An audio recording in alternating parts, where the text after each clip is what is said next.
Okay, so this dream is about a burning house. So this person dreamt, it was a gentleman, okay? So this person dreamt that he was in his childhood house, okay, which he has not lived there in like, I don't know, 15 years, I guess, okay? And so, or more, like, yeah, like about 15 years.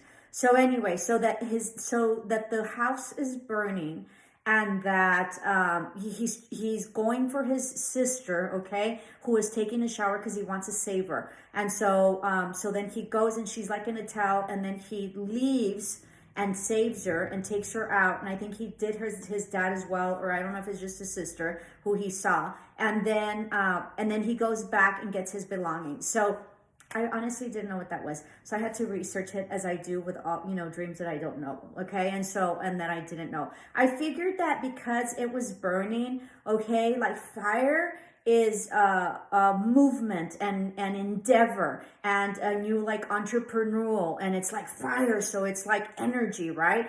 And so I figured that it might initially be something good. Okay, so absolutely. So one of the definitions, gypsy definitions, because there's definitions that the gypsies have, means that it's prosperity. Okay, and so if you completely, and that's another thing, if it burns completely down, that's like an ending of a chapter and a beginning of a new one. And everything that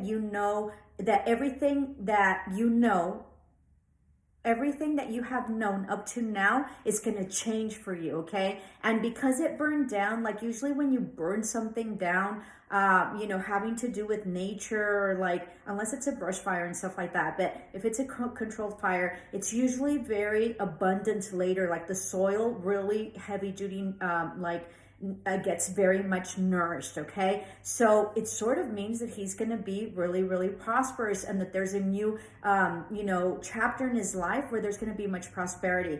The thing with his sister is that obviously he watches over his sister, and she was sort of like showering and kind of had a towel, so maybe it was like a protection that he's going to be protecting his sister for the rest of her life. Okay, him going back and getting his belongings mean that he's picking up whatever it is that he feels he needs in order to move on with his life, and in order to move on to the next chapter of his life. It was very interesting. Oh, the other thing is that he's in his, like, where he grew up. So usually people dream their houses that they've grown up in as like a transformational, like a foundation, like a place where you grew up, where you like expanded, where you were nourished, where you grew up. Okay, so I think that that's what the house represents, like a foundational, like something very stable that he's currently in, that he's really going to expand into. Okay, that's it. Namaste, love and light.